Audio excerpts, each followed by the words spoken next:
Hi, how you doing? Robert Brown here. Listen, I just wanted to make a quick video because I'm out walking the dog yet again. It seems like all my videos are out walking the dog, and of course what goes hand in hand with walking the dog? Carrying a camera and having somebody to hold the camera. Not set up at all, you understand. Didn't plan it in advance. It just kind of seemed like a good idea, but we happen to have a camera. I happen to have somebody available to hold the camera. What a bit of luck. Anyway, moving on, what I kind of wanted to talk to you about today was really about the word free and how you might want to think about dropping the word free from your offers, your list building activities. Now, okay, I can kind of imagine some of you out there screaming right now that that's crazy, and that we all know that free is the very best word to get people to opt in for things. Well, yeah, you know what, but there's a big difference between a list full of tire kickers, as I call them, and a list filled with people who are actively looking to do business with you, or that there's a high potential for doing business with you, which after all, guys, let's be honest, you know, we've all got to eat, we've all got to feed the kids, and in fact they'll put you in jail if you don't feed the kids, so you better feed the kids. In order to do that, we need to earn some money. So it really benefits us to try and make sure that we get the very best quality people on our list. Okay, I would sooner have 1,000 people on a list that are really actively engaged with me and interested in everything I've got to say and responsive than 10,000 people on a list who really don't give a damn, you know, what I say, what I do, or whether I live or die.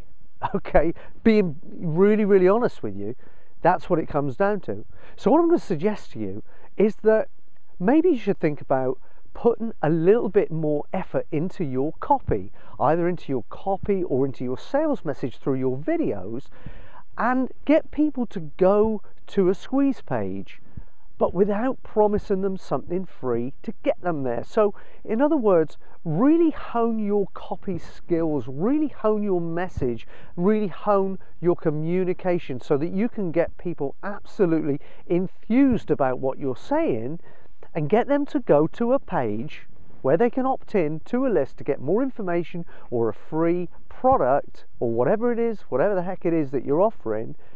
But don't tell them it's free before they go. If you can get them to go because of the message you've shared with them and you've got them that enthused, that affected by it, that they move over to your squeeze page, they click that link regardless of whether or not they're getting something free. Now you've got somebody who's there for the right reasons, and when they opt in, you've got a much, much higher chance of converting that member or that subscriber into some business down the line.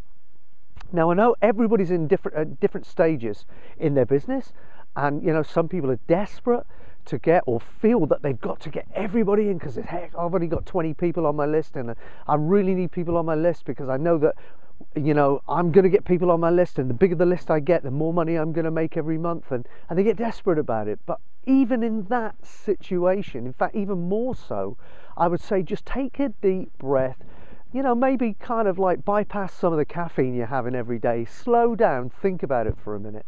You'd rather build, or you should rather build, quality rather than quantity, because quality, when it comes to subscribers on your list, is going to look after you and really, really give you the business and the future that I know that you want and that you deserve. Okay, and the others, it's just unnecessary work, and you really just want to think about that before you continue with whatever it is you're currently doing right now to build your list. Anyway, that's it. Listen, it's December the 11th in the UK. It's absolutely bloody freezing, and I can't stand still talking to you any longer. I've got to move around, otherwise I'm just going to freeze. Okay, so I hope that's given you food for thought, and if I don't make another video before Christmas, have a cracker, have a really good one, and I'll probably see you before, but if not, Happy Christmas, Happy New Year, and I'll see you soon. Take care. God bless.